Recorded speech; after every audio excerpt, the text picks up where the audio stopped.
beberapa idea yang bersifat praktikal dan tidak membebankan kita, tapi boleh, jika kita lakukannya, boleh memperlihatkan kita sebagai seorang Muslim yang banyak memberi manfaat kepada manusia lain. Perkara yang pertama pada pagi ini ialah berkait mengenai perkara itu, ialah mengenai sedekah. Sebelum saya sebut pasal sedekah, ya sahabat-sahabat sekalian, ada beberapa cara berfikir, ya, yang diajar oleh baginda sallallahu alaihi wasallam berkait dengan sedekah. Antaranya dalam agama kita ini, tuan-tuan, pada setiap perbuatan itu dia ada pembukaan perbuatan ataupun pada permulaan tempoh, dan ada juga pengakhiran tempoh.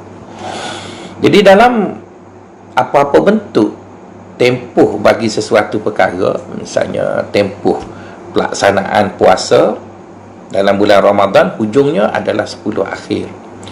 Tempoh kehidupan kita dalam dunia ini kita panggil dia khatimah. Maka adanya su'ul khatimah, ada husnul khatimah.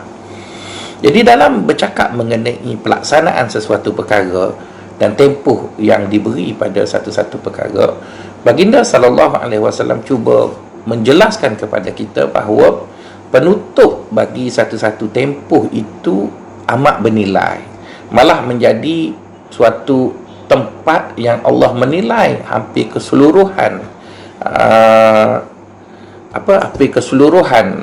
perjalanan yang kita lakukan sesuatu tadi. Jadi kalau kita bercakap dalam konteks kuliah kita pagi ini, iaitu hari kita. Jadi oleh kerana hari kita ini ada penutupnya, iaitu kita bermula pada pagi ini, dan insya-Allah kita akan menutup hari kita ini apabila datangnya malam dan kita balik ke rumah untuk bersama keluarga, dan akhirnya kita berehat tidur. Jadi ulama dahulu mereka faham bahawa penutup bagi sesuatu tempoh itu amat penting dilihat baik. Berdasarkan sabda baginda sallallahu alaihi wasallam, al-umur bi khawatimiha. Semua perkara itu akan dinilai pada penutupnya. Jadi oleh kerana hadis itu memberitahu kepada kita bahawa malaikat ataupun Allah dalam menilai seseorang, dia akan melihat kepada penutup sesuatu perkara tadi. Dan kalau sahabat-sahabat bertanya kepada ustaz-ustaz yang mengajar di universiti sekalipun, biasanya ustaz-ustaz yang mengajar di universiti yang memeriksa tesis student, selain daripada dia membaca di bahagian hadapan, dia akan membaca di bahagian belakang, kerana bahagian belakang itu adalah penutup bagi kesudahan kajian seorang calon tadi. Jadi jika penutup itu baik, maka baiklah apa yang ada di depan. Jika penutupnya tidak baik, maka tidak baiklah dikira di depan. Maka oleh kerana itu menjadi suatu amalan, ya, para ulama, para nabi dan para rasul, di mana mereka berjanji dengan diri mereka, setiap hari mereka tidak akan lelapkan mata untuk mengakhiri hari itu, melainkan mereka akan bersedekah. Itu suatu janji, ya sahabat-sahabat, yang saya rasa perlu ada dalam diri kita dan kita semai, bahawa aku tidak akan tidur pada hari ini, melainkan aku telah bersedekah kepada seseorang ataupun kepada satu makhluk. Jadi ayat itu, sahabat-sahabat, janganlah diletak terlalu kecil ataupun terlalu rigid, kerana kadang-kadang kita tidak mampu untuk memenuhinya. Dan bagaimana dengan tekad kita untuk bersedekah setiap hari? Jadi saya cadangkan pada sahabat-sahabat, iaitu kita letak satu ayat yang keras, yang begitu tekad, tetapi dalam bentuk yang lebih umum. Misalnya, aku tidak akan tidur pada hari ini, melainkan aku bersedekah. Jangan disebut aku beri makan. Mungkin ada hari-hari tertentu kita tak mampu nak beri seseorang makan, maka kita sebut aku tidak akan melelapkan mata pada hari ini, melainkan aku bersedekah pada makhluk Allah. Jangan kita sebut manusia, kerana kadang-kadang kita tidak bertemu dengan manusia, mungkin kita bertemu dengan binatang, makhluk Allah yang lain. Jadi oleh kerana itu, bila kita meletakkan satu perkara yang kita berjanji dengan kita akan buat pada hari itu, maka Allah SWT akan membukakan kepada kita peluang yang begitu luas untuk kita menunaikan hasrat tadi. Tapi kalau kita tidak mempunyai hasrat tersebut, walaupun peluang itu datang bertalu-talu di depan kita, kita mungkin tidak perasan ataupun jauh sekali untuk mengambil peluang tersebut kerana tidak ada niat tadi.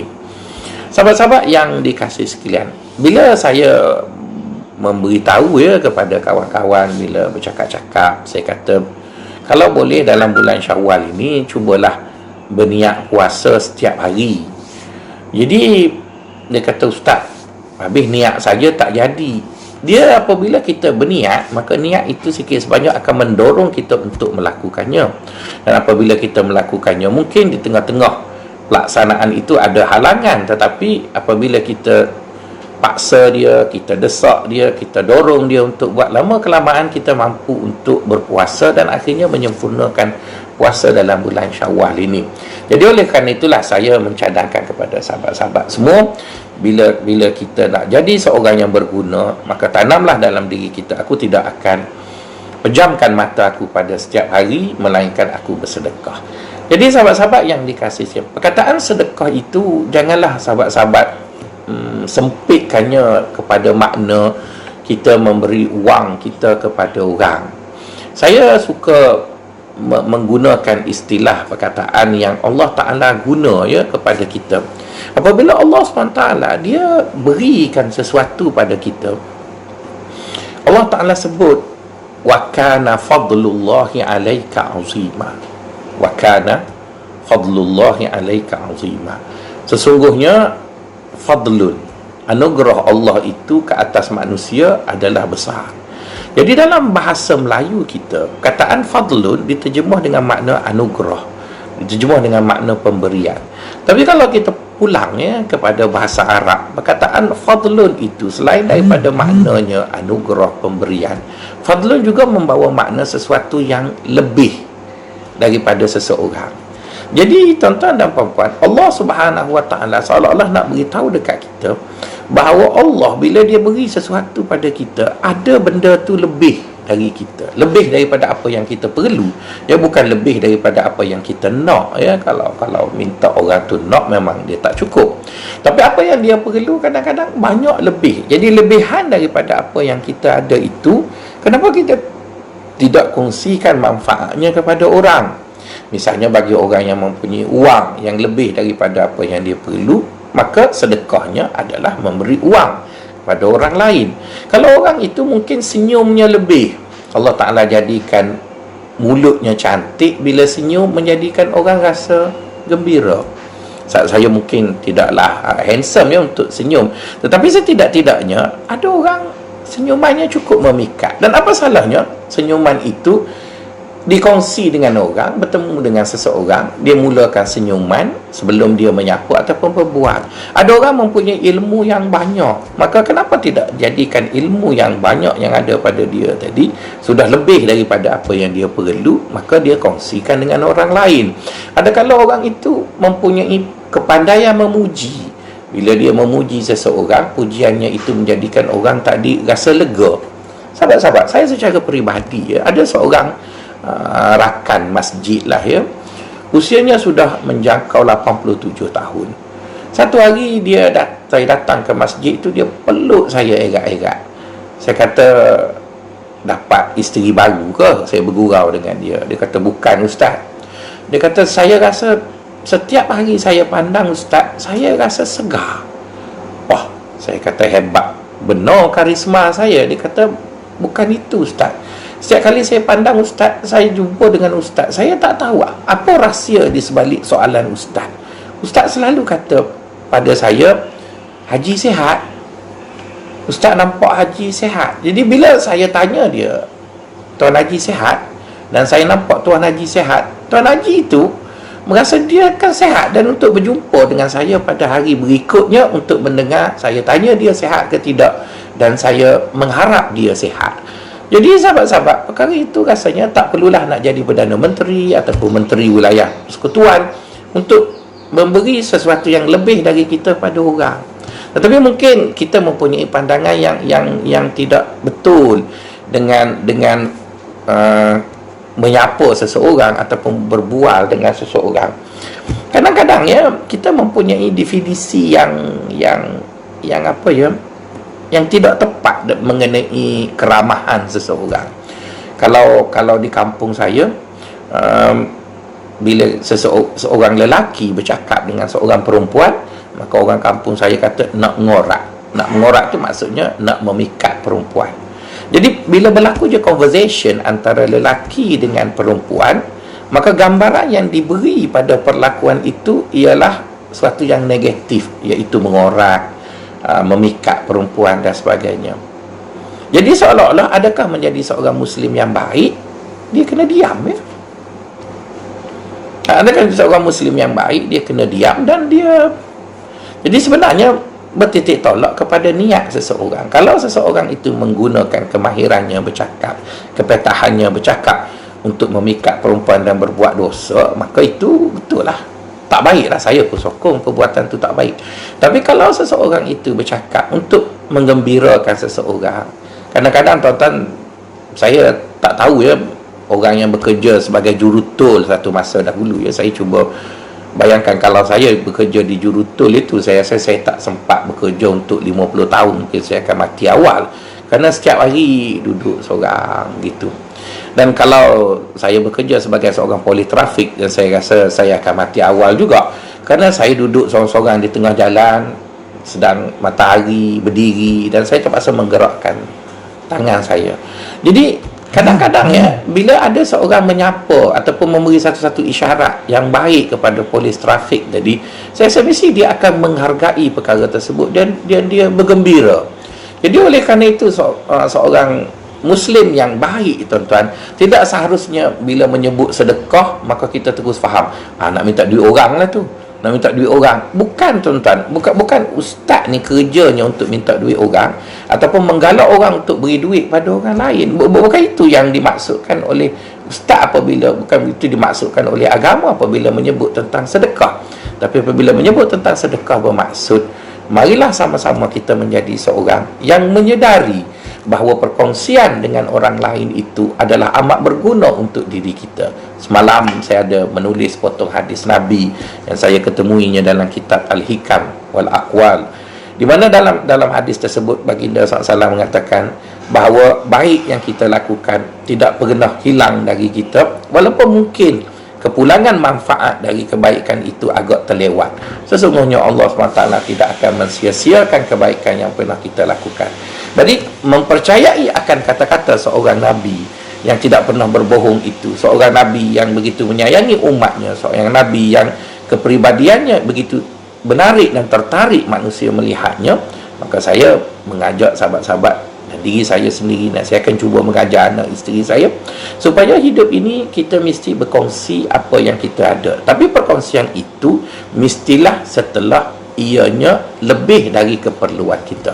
Jadi perkataan lebih dari keperluan itu bukanlah bermaksud kita makan dulu dan lebih kita makan baru kita beri. Bukan begitu maksud saya. Sebaliknya, kita mempunyai kadar yang kita perlu dalam hidup ini, dan setelah kita memenuhi kadar keperluan itu, kita mempunyai wang lagi ataupun sesuatu yang lebih daripada apa yang kita perlu, maka kenapa malu, kenapa tidak, kenapa segan, kenapa menyusahkan untuk kita berkongsi dengan orang lain. Kadang-kadang apa yang kita kongsikan itu memberi makna yang cukup besar, memberi nilai yang begitu berharga, menjadikan saat-saat yang begitu indah setelah kita berkongsi dengan seseorang.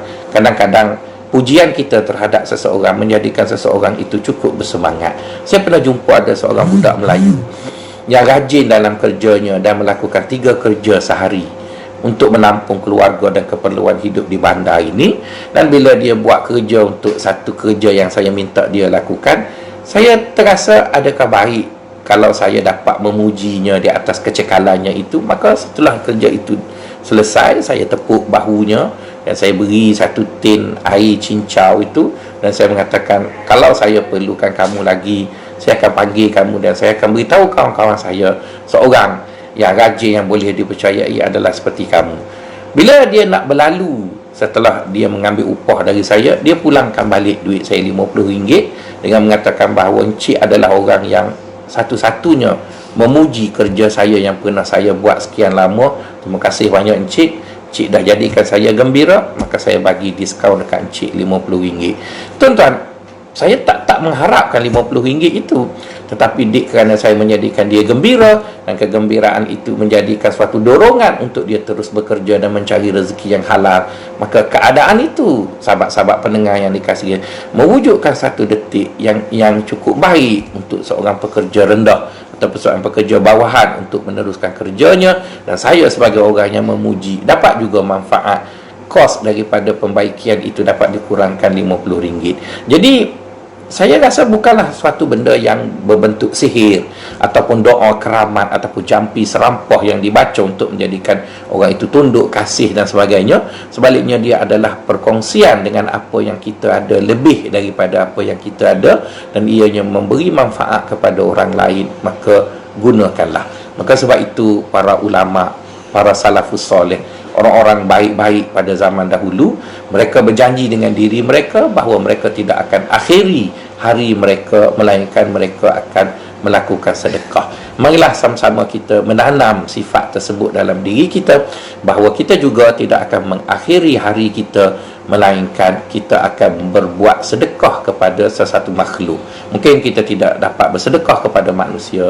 Di depan rumah kita ada kucing yang kelaparan, apa salahnya kalau jumpa anjing yang lapar, memberi makan juga? Kerana semuanya itu akan menggambarkan bahawa kita adalah seorang yang beriman, dan kita cuba mencontohi Allah untuk memberi manfaat kepada manusia.